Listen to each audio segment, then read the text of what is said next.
আসসালামু আলাইকুম। অহংকারী ফেরাউন নিজেকে খোদা বলে দাবি করত।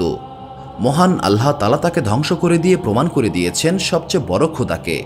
প্রিয় দর্শক, ফেরাউন মিশরের এমন একজন বাদশা ছিল যে নিজেকে খোদা বলে দাবি করত আর মানুষকে জোর জবরদস্তি করে নিজের পূজা করাতো এবং বনি ইসরায়েল সম্প্রদায়ের উপর জুলুম নির্যাতন করত।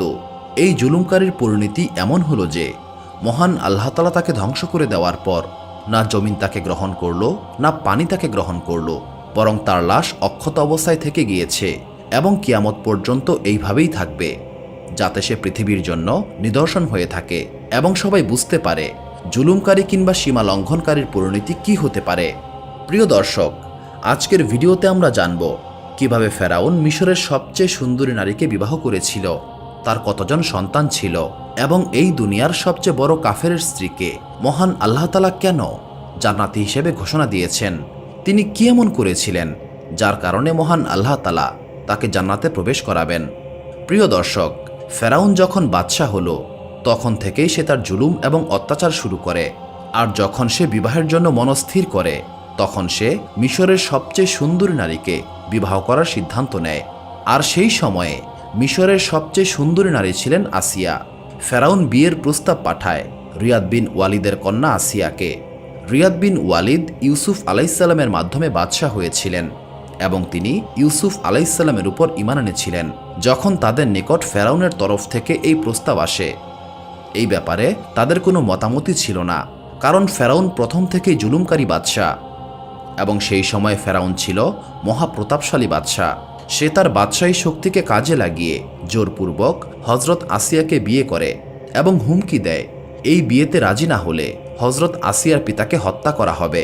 কিন্তু বিবাহের পর মহান আল্লাহ তাআলা হজরত আসিয়াকে ফেরাউনের কবল থেকে হেফাজত করেন এবং ফেরাউন তার উপর কিছু করতে পারত না। যখন ফেরাউন বিবাহের পর হজরত আসিয়ার সঙ্গে প্রথমবার মিলিত হবার জন্য ঘরে প্রবেশ করে, তখন মহান আল্লাহ তাআলা তার অসীম কুদরতে ফেরাউনকে সারা রাতের জন্য ঘুম পাড়িয়ে দেন, যার কারণে সে আসিয়াকে কিছুই করতে পারেনি। এইভাবে মহান আল্লাহ তাআলা আসিয়াকে হেফাজত করেন। কিছু কিছু কিতাবে এসেছে বিয়ের পর মহান আল্লাহ তাআলা ফেরাউনের পুরুষত্বকে শেষ করে দিয়েছিলেন এবং আসিয়াকে হেফাজত করেছিলেন। কিছু কিছু বর্ণনায় এসেছে ফেরাউনের এমন এক অসুখ হয়েছিল, মিশরের তৎকালীন চিকিৎসকরা তাকে সারা জীবন সহবাস থেকে দূরে থাকতে বলে। এর কারণ হিসেবে মনে করা হয় আসিয়া সেই বাদশার কন্যা ছিলেন যিনি ইউসুফ আলাইসাল্লামের দাওয়াতে সাড়া দিয়ে ঈমানদার হয়েছিলেন, আর হজরত আসিয়া ছিলেন অত্যন্ত নেক এবং পরহেজগার বান্দা। এইভাবে মহান আল্লাহ তাআলা হজরত আসিয়াকে ফেরাউনের নাপাক স্পর্শ থেকে হেফাজত করেন। চলুন এবার আমরা জেনে নেই ফেরাউনের কতজন সন্তান ছিল। এক বর্ণনায় পাওয়া যায় ফেরাউনের এক কন্যা সন্তান ছিল, কিন্তু ফেরাউন এই কন্যা সন্তানের জন্মদাতা ছিলেন না। সে এই কন্যাকে কারো কাছ থেকে নিয়ে এসে পালন করত। যেহেতু মহান আল্লাহ তাআলা আসিয়াকে ফেরাউনের নাপাক স্পর্শ থেকে হেফাজত করতেন, তাই তাদের কোনো সন্তান ছিল না।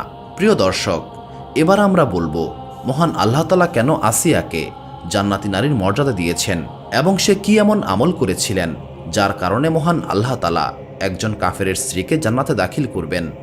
একদা ফেরাউন একটি স্বপ্নে দেখল বনি ইসরায়েলের নিকট থেকে একটি আগুনের গোলা এসে তার সমস্ত রাজ্য জ্বালিয়ে পুড়িয়ে ধ্বংস করে দিচ্ছে। ফেরাউন তৎক্ষণাৎ স্বপ্ন ব্যাখ্যাকারীদের কাছ থেকে এই স্বপ্নের ব্যাখ্যা জানতে চাইল। স্বপ্ন ব্যাখ্যাকারীরা এই স্বপ্নের ব্যাখ্যায় বলে, বনি ইসরায়েল থেকে এমন এক পুত্র সন্তানের জন্ম হবে যে তোমার রাজ্যকে শেষ করে দেবে এবং তোমার পতন ঘটাবে। এই ব্যাখ্যা শোনার পর ফেরাউন আদেশ দিল বনি ইসরায়েলে যখনই কোনো ছেলের জন্ম হবে তখনই তাকে হত্যা করা হবে। যখন হজরত মুসা আলাইহিসসালামের জন্ম হয় তখন তার মা সিন্ধুকে করে হজরত মুসা আলাইহিসসালামকে নীল নদে ভাসিয়ে দেন। মহান আল্লাহ তাআলার কুদরতে সেই সিন্দুক ভাসতে ভাসতে ফেরাউনের দরবারের নিকট পৌঁছে যায়। যখন এই সিন্দুক আসিয়া দেখতে পায় তখন আসিয়া এই সিন্দুকটিকে খুলে এর ভেতরে একটি অপূর্ব সুন্দর বাচ্চা দেখতে পায়। এই বাচ্চাটিকে দেখে হজরত আসিয়া অত্যন্ত খুশি হলেন। তিনি এই বাচ্চার নাম রাখেন মুসা।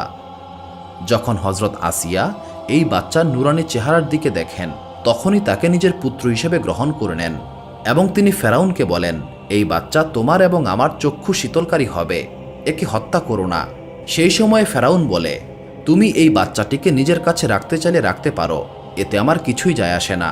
রাসূলুল্লাহ সাল্লাল্লাহু আলাইহি সাল্লাম বলেন, আসিয়ার মতো ফেরাউনও যদি বিশ্বাস করত এই বাচ্চা তার চক্ষু শীতলকারী হবে, তবে মহান আল্লাহ তাআলা তাকে হেদায়েত দান করতেন এবং তাকেও হজরত আসিয়ার মতো ইমানের উপর রাখতেন।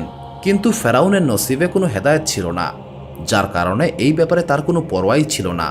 হজরত আসিয়া বিবাহের পর থেকেই ফেরাউনের অত্যাচার এবং সীমালঙ্ঘনকারীর বিরুদ্ধে পাহাড়ের মতো দাঁড়িয়েছিলেন। যখন হজরত মুসা আলাইহিসসালাম নবুয়ত প্রাপ্ত হন এবং ফেরাউনের জাদুর খেলায় তাকে পরাজিত করেন, তখনই হজরত আসিয়া ঈমান আনেন এবং বহুদিন পর্যন্ত সেটি ফেরাউনের নিকট থেকে গোপন রাখেন। কিন্তু ফেরাউন যখন নিজেকে খোদা বলে দাবি করে এবং লোকদের থেকে জোরপূর্বক তার সিজদা আদায় করতে লাগল, তখন আসিয়া সামনে এলেন এবং এই অন্যায়ের বিরুদ্ধে প্রতিবাদ করেন। যখনই ফেরাউন জানতে পারে তার স্ত্রী আসিয়া মুসা আলাইহিসসালামের খোদার উপর ঈমান এনেছে, তখনই সে আসিয়ার উপর জুলুম করা শুরু করে। কিন্তু ফেরাউনের এই জুলুমে হজরত আসিয়াকে তার ঈমান থেকে বিন্দুমাত্র সরাতে পারেনি। ফেরাউন বহুবার চেষ্টা করেছে যেভাবেই হোক আসিয়াকে এই ঈমান থেকে সরিয়ে এনে পুনরায় সেই কুফরি এবং শিরকের দিকে নিয়ে যাওয়ার, কিন্তু আসিয়া ফেরাউনের সেই সমস্ত প্রচেষ্টাকে ব্যর্থ করে দেয়। তিনি শুধুমাত্র এক আল্লাহ তাআলার নাম বলতে থাকেন এবং আল্লাহ তাআলার ইবাদতে মশগুল থাকেন। শুধু আসিয়াই নয়, যে ব্যক্তি হজরত মুসা আলাইহিসসালামের উপর ঈমান আনত, ফেরাউন তার উপরই জুলুম করত। একদা এক ব্যক্তি, যাকে পবিত্র কোরআন শরীফে মুমিন আল ফেরাউন নামে অভিহিত করা হয়েছে, তাকে হজরত মুসা আলাইহিসসালামের উপর ঈমান আনার কারণে অত্যন্ত নির্মমভাবে হত্যা করা হয়। এটি দেখার পর হজরত আসিয়া আর চুপ করে থাকলেন না, তিনি দৃঢ়ভাবে এর প্রতিবাদ করেন। যখন ফেরাউন দেখল তার স্ত্রী তারই বিরুদ্ধে কথা বলছে, তখন তার ভেতরে প্রতিশোধের আগুন জ্বলে ওঠে আর হজরত আসিয়াকে অত্যন্ত কঠিনভাবে শাস্তি দিতে শুরু করেন। সে হজরত আসিয়ার 2 হাত এবং 2 পা এমনভাবে লোহার শিকলে আটকে দেয় যে তিনি নাড়াচাড়া করতে পারতেন না। তার বুকের উপর পাথর চাপিয়ে দেয় এবং গরম আগুনের উপর তাকে শুইয়ে দেয়। তাকে সকল প্রকার খাবার এবং পানি দেওয়া বন্ধ করে দেয়। এমন যন্ত্রণাদায়ক জুলুমের পরেও হজরত আসিয়া ঈমানের উপর অবিচল থাকেন। কোনো একটি বর্ণনায় আসে, ফেরাউন হজরত আসিয়ার চামড়া পর্যন্ত খুলে নেন এবং তার পেটে একটি পাথর ভরে দেয়, যার কারণে হজরত আসিয়া শহীদ হয়ে যান।